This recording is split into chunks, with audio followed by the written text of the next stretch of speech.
I'm sure you're no stranger that when you are trying to progress towards your goals, oftentimes there are moments in your journey where you literally just get stuck in a rut and you feel like you can't get out, whether that's a mental health condition that you're experiencing or a situational environmental change that occurred in your life. There are many times in everyone's lives where you feel like you're just stuck. And it can happen for a few days, it can prolong for a few weeks, and it can prolong for even years or months. Months or years.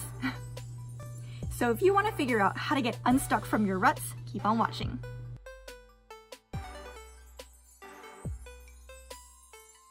Hello everyone, my name is Meridian and welcome back to my channel. Here on this channel, I like to practice putting on makeup while I talk about motivational things and helping people break past the things that are holding you back towards your goals is a very big passion of mine.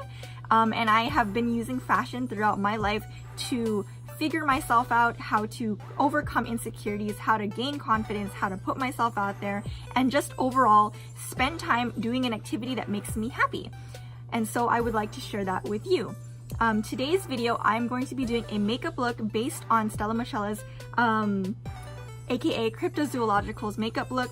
This is one from her Instagram, and I'm going to be doing it in a shade of purple, mostly because I don't actually have enough teal shades to pull this look off on my face without like just changing the colors altogether, so I might as well try it in purple, because I have a lot of purple. Okay, so for today's video, we're going to be talking about how to get unstuck from like a rut or a time in your life or situation where, you know, you just might not be sure where you're going in life, or you thought you knew you were going, then something happened that suddenly changed, and now you're just stuck and you're not sure what to do from here or anything like that. And so for today, what I want to talk about is evolution. And I'm not going to talk about this in like the spiritual religious sense or any like, you know, scientific, you can believe whatever you want about evolution, but I want to break it down to like basically something that we can all agree on. So for the point of evolution that I want to talk about in this video, I wanted to put the ground basis for all of us to agree that change is always happening, change is inevitable. And to ground this kind of thought process on that. Now, if you think about change being inevitable, you can think about it like as small as the cell in the human body, and thinking about how cells multiply, cells die, your skin changes every second, you know, new skin cells form underneath in the deeper layers of the skin, and the top layers, you know, they dry out, they die, and then you wash them off at the end of the day. So you can think of it in that sense. The other, you can think of change also in a macro sense, thinking about how, you know, the sun and the earth move, and, you know, seasons change, and you can think of change in the technological sense and economy, where advancements in technology are happening all the time, changing the dynamics of how jobs work, how production of products work. We're not in an age anymore where everyone is making things from home or trading services in your small village anymore. Nowadays, we are, you know, specializing in a field, and usually people spend their life working in that field of study that they have specialized in, something like that. And you can think of change in all these different ways. And the reason why change is so important, and that's how I'm going to be talking about evolution in this entire video for how to figure out how to get out of your rut.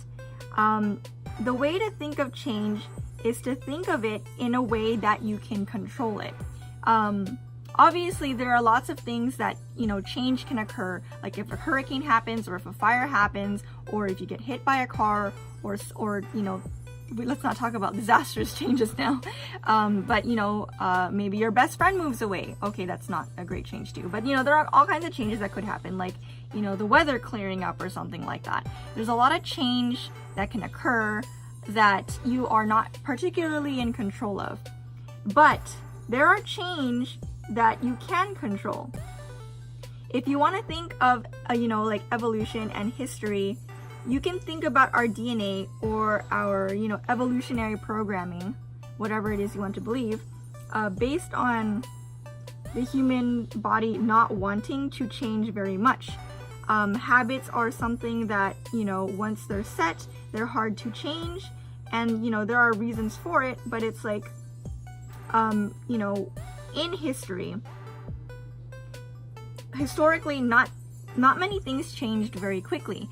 Before the internet and before travel became something that was a lot more easier to do, you would probably grow up in the same entire geographic area your entire life. You would be growing up with the same 150 people from your village your entire life. You would be growing up with the same food. You would be growing up with the same, mode of transportation if you lived near the ocean or a river, or you lived in the middle of a plains and you were migrating from one place to another for the seasons. A lot of things would already be set in motion, and there's not a lot of change that occurs. And so the body creates habits, and in order to protect yourself from having to think of new things to come up with when you don't have to expend energy on things that don't constantly change anymore. So you are technically hardwired at this point to not try to do too much to change. Now, this is the bad part. If you want to reference Darwin's theory of evolution, he does say it is not the most intelligent, it is not the strongest that survive, but rather it is the most adaptable or changeable that can survive. Always be aware. So last video we talked about awareness and how that is tied critically to your factor of whether or not you deserve success. You always need to be aware and learn to change when failure threatens to overcome you. So for example, if you want to talk about the job market, there's a lot of change that's happening now where basically a lot of manual labor, manufacturing, and desktop, like jobs are just being outsourced to China or overseas countries. And you can say that that's a sad thing, these people worked hard their entire lives, but they were not aware, or if they were aware, they did not do anything to change their skills or ability to upgrade, your own skills or abilities to move on to a promotion or a different job or learn a new skill set so that you can keep working. Like the overseas companies or like mergers taking jobs, or like people being afraid that robots are going to take your jobs. Like, you have to be aware of the changes that are occurring in your environment and you have to adapt with it. So if you're stuck in a rut, oftentimes it might be because you weren't aware, or you might have been aware, but you weren't aware of what to do to change, and so you didn't do anything. So your worth a damn factor, your worth it factor for deserving success is heavily based on your awareness, but not only, awareness, because remember, there are 3 types of people in the world. There are people who wonder what happened, there are people who watch what happened, and there are people who make things happen. You want to be more of the latter 2. You do not want to be the people who just wonder what happened. That means your awareness is really low, you're just stuck in a world of unknown unknowns. And so when you are, a person who is watching what happens, that is when you are in the known unknowns. You might know what's going to happen, but you're not sure how to change out of that just yet. If you're stuck in a rut, you might be still in that stage, or you might be in your unknown stage and just wondering how to get out of there or wondering what's happening. That's the worst place to be if you're trying to get out of a rut. If you are in a rut, the first thing you're going to want to do, obviously, is to start getting aware of your surroundings and figuring out what is threatening you. So if you're in a rut and it's situational, or it's environmental, or maybe it's related to art block and it's something internal, you might want to go look up ways of how to get out of it. If you have art block or something, this is not the first time anyone in the entire world has ever had art block. There are many ways of getting out of it. One of the ways that I feel I get out of it is to get in the element. So right now, I do not have a lot of creativity as far as makeup goes because I'm not very skilled in it at all. So, you know, for me, art block is quite common since I don't even have a lot of experience with art in the makeup in the first place. So what I like to do, if I'm experiencing any kind of block or inability to come up with something new because you might be inexperienced or just, you know, you're blocked, I like to play with the materials themselves. So right now I am playing with makeup, and then I am modeling another makeup look by another artist. This is a way for me to learn and practice, but also not have art block, because then I get in a creative mode. If during the time of me wanting to recreate someone else's look, I want to add something new, that is a way for me to experiment with my art tastes and my ability to create something new out of it. And so by just getting into the zone of being in, you know, the creative, you know, playing with the makeup, holding a brush to my face, you know, applying foundation, looking up other people's makeup looks, I am forcibly having myself go into a state or mode where I can adapt or change, you know, based on something else. I don't have to come up with the basis. So it's like, you know, and I don't make, you know, I don't say that anything that I make is original if it's not original. There's a lot of people who are artists and they're just fan artists where they combine things like a Sailor Moon crossover with a Disney princess, or they just make fan art without doing a crossover, and then it helps them with their art block to consistently at least post something and then keep in the practice of continuing to make art or write something, for example, so that they don't just lose all you know, your energy, your momentum of making art in the first place. So that might be a rut that you're in, and if you have art block, why don't you try just looking up someone else's and then just recreating it so that you can just stay in the element, staying in the element of creating art in the first place. So for me right now, it looks like to me that the artist that I am replicating this makeup look from has it single tone, and I'm trying to do right now a more gradient tone of 2 lavenders, one lighter in the middle and then more dark on the outside. And that's just me experimenting and trying things. It's essential to get out of a rut. It's essential to be experimenting constantly. Now, you don't need to be changing every single day. You know, too much change obviously will create instability. What you need is to figure out an evolutionary stable strategy. I have my notes here to help remind me so I can keep talking. So an evolutionary stable strategy is a strategy in which you are aware of your surroundings and conditions that affect whether or not you're going to be successful in whatever goal that you have. It can be art, like I was talking about. It could be, you know, a health goal. It could be a financial goal. It could be a relationships goal. It could be a fulfillment goal, or like an overall happiness goal. So if you think about it in those 4 pillars, at least you can start to narrow things down. An evolutionary stable strategy is your ability to create a strategy where you can continue to change at a stable rate so that you can overcome stagnancy. Stagnancy being the rut that you might be in now. So let's, for example, say let's go with relationships. So let's say you want to maintain a relationship with one of your friends, or like you want to develop a relationship with a friend.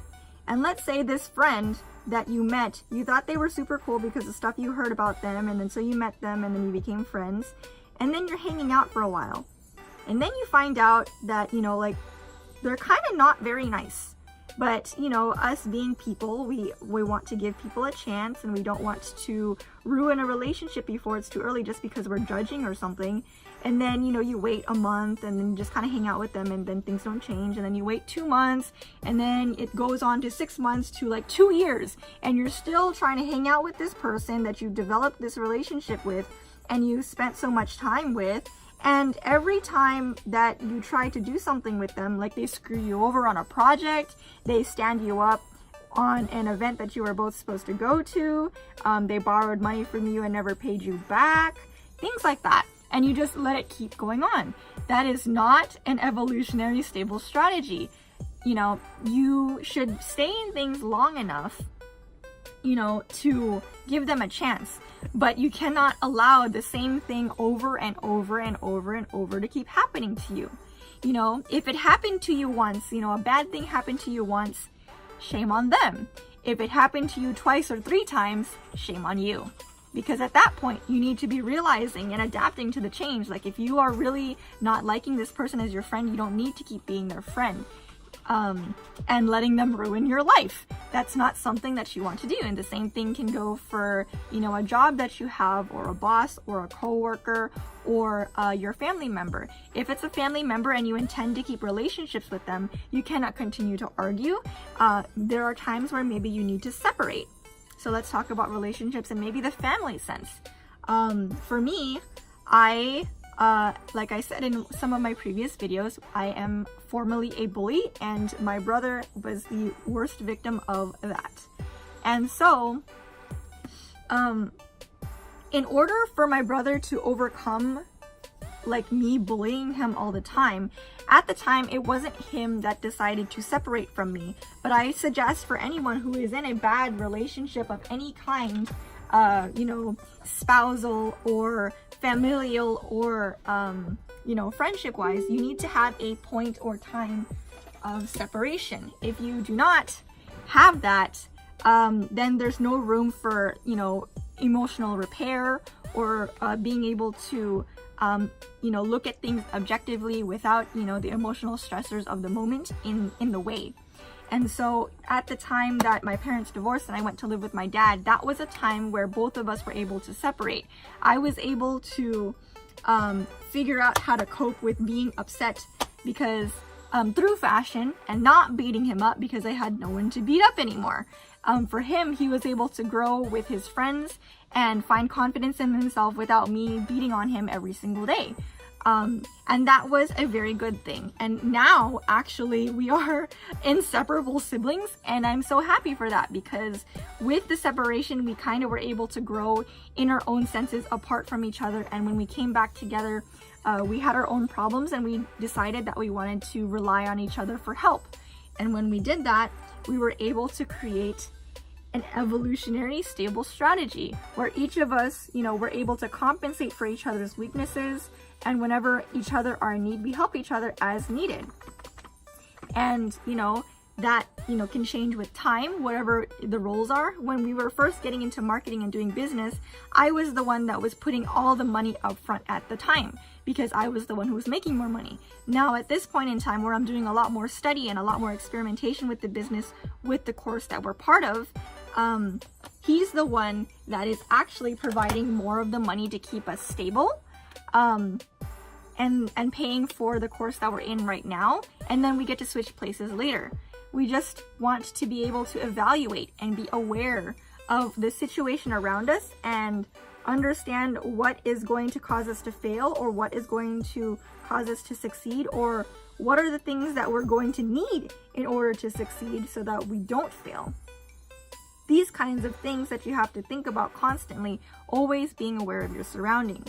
And you're going to have to strike a strategy or a deal with the components that are always changing.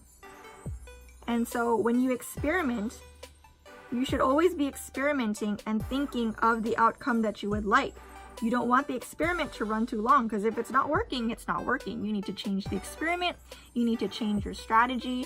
You want to be continually evolving. And it's like, you know, just because, you know, a strategy that worked before, you were testing it and now it finally worked, it's not going to keep working forever. There are times where in your health, maybe you were able to solidify a great diet, and then in your later years, maybe 10 years later, you develop an allergy in your older age. That's a possibility, and therefore you can't be eating the same things that you have anymore. There are people who develop medical conditions in their body and they have to change their exercise routine or their diet routine in order to keep healthy, should you want to maintain a certain look. Or you can decide that, you know, your happiness with what you eat is more important than a certain health weight number. Maybe you can weigh a little bit more as long as you're still healthy, as long as you're, you know, that kind of a thing.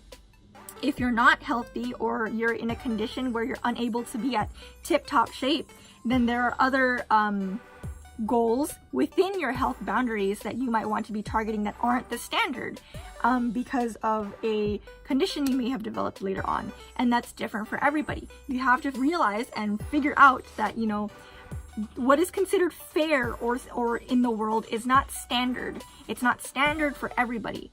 What is considered fair should be your ability to achieve what you want out of life given your lot, given that you have a condition or given that you have whatever it is you want. If you're in a impoverished setting and you want a financial stability to be in the middle class, or you want to be a millionaire or something, that's something that has been a lot more achievable with the age of the internet nowadays. So many more people are becoming financially stable, younger, online than ever before. And so you have to realize that, you know, financial classes is not something that should define you anymore.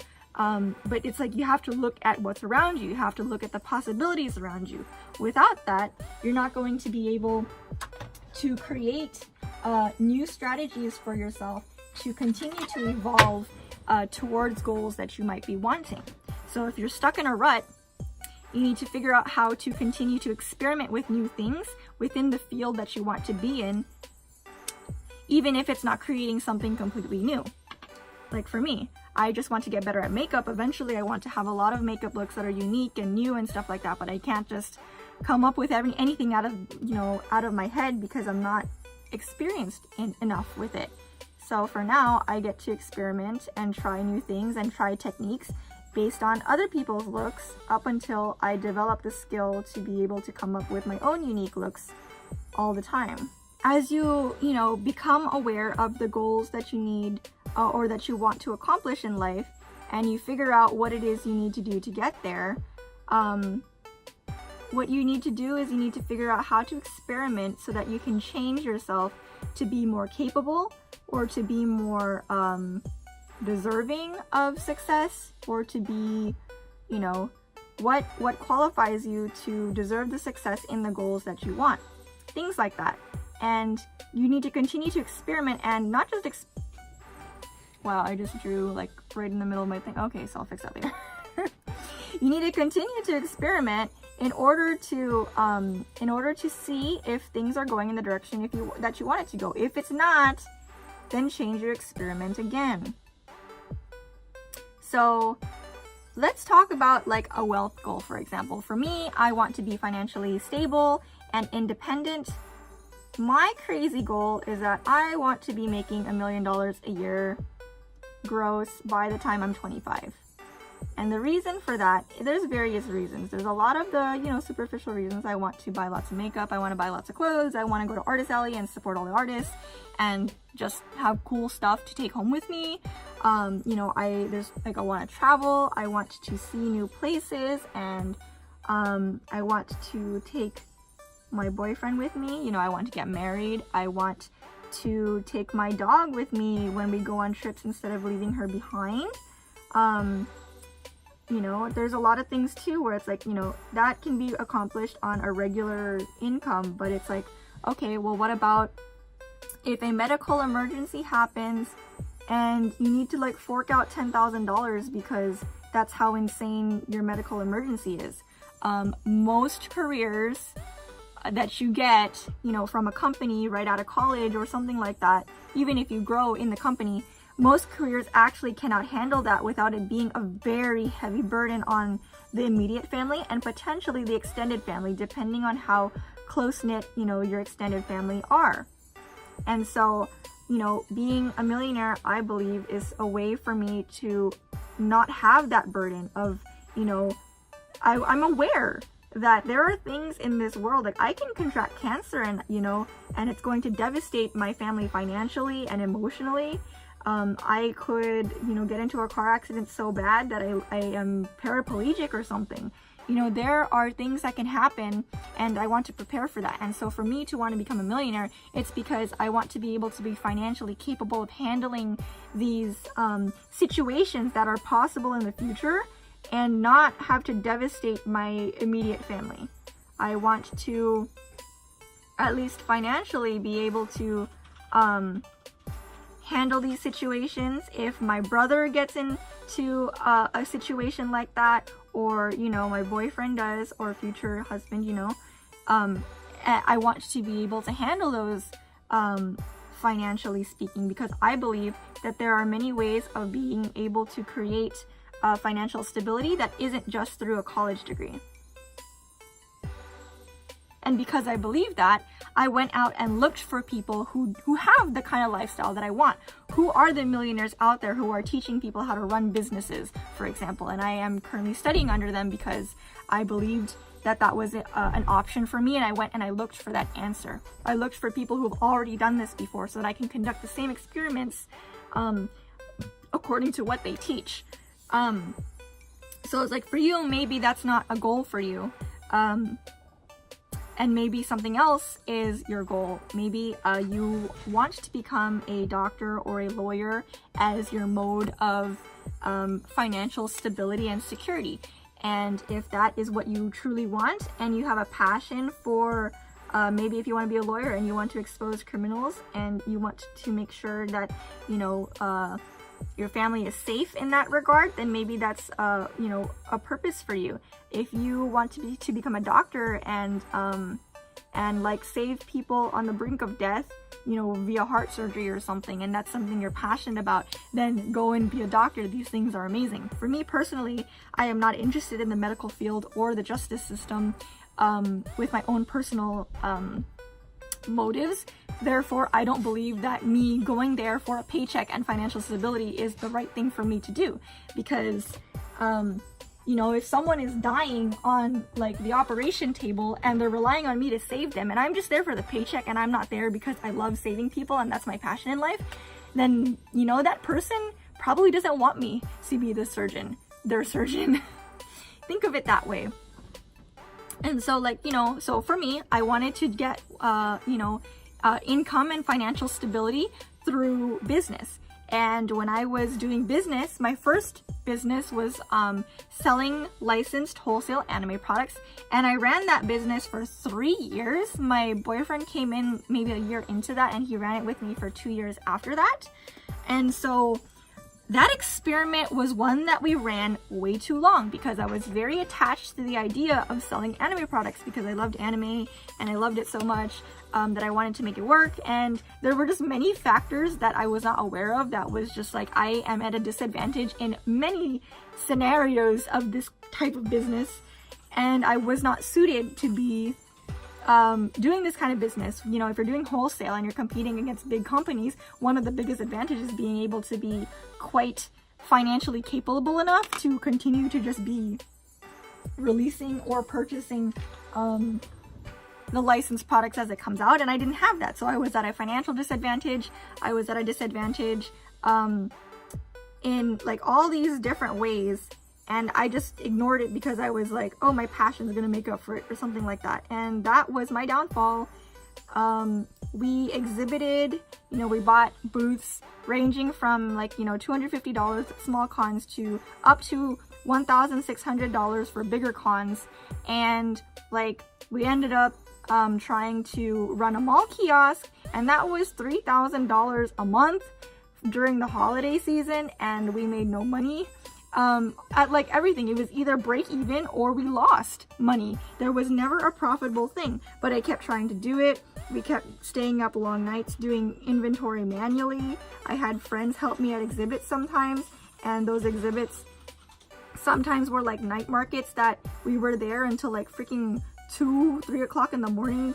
You know, it's like there's all this hard work, and hard work is not the only thing that qualifies you for success. You know, someone who works in the sewage industry and they dig ditches for not, you know, 8 hours a day, that's hard work, but they're not going to ever become a millionaire. They're not going to ever be paid what they're worth if you aren't, you know, putting your hard work into a place that, you know, can give you the potential to earn more money, for example. So it's like you have to think of your situation and the potential of what your hard work is actually worth in the market at the end of the day. And so, you know, all these kinds of things that you think about are different ways to look at it. So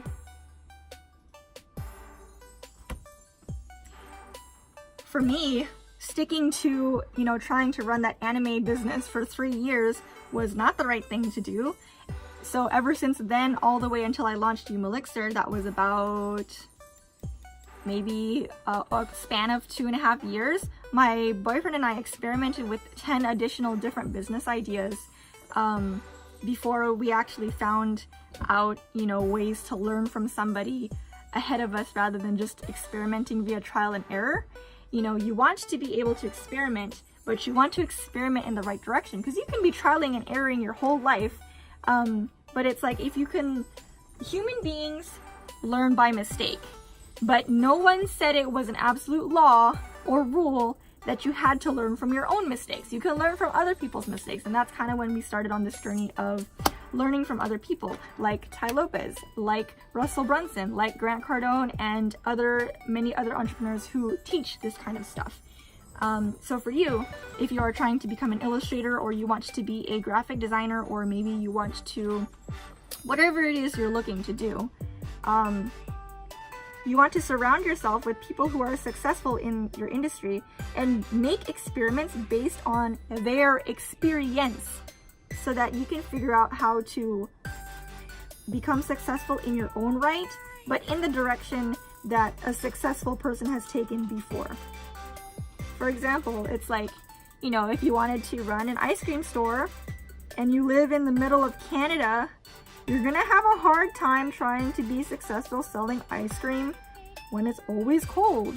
You might actually have to move to a hot area on the freaking earth to actually be successful. So I know that's a very extreme and a very easy one to gauge and guess and predict, but you have to think about that in your own life. If everyone else looked at your problems, some of them might find it a lot easier to solve than you can, just because you're in the middle of it all the time, so you can't see it from an outside perspective. So for me, when I was doing my anime business, I was just in over my head believing that we can make this work for freaking 3 years. Nowadays, with Yumelixir, it was already profitable and successful within its first year because of what we learned and all of the stuff that we learned from our 10 failed businesses prior. So I know that I'm able to keep doing Yumelixir rather than giving up on the other 10 businesses that we did, because we are actually making headway in the direction that we want to based on the results that we're expecting. I was able to grow Yumelixir to 10K. I was able to successfully sell products that people liked. A lot of people are, my YouTube channel currently is growing quickly, so I'm going to continue talking about these topics that are actually helping people, because, people are DMing me saying that, or commenting saying that, this video was helpful, or it was enlightening, it was able to help them figure something out in their life, or make, progress towards their next step.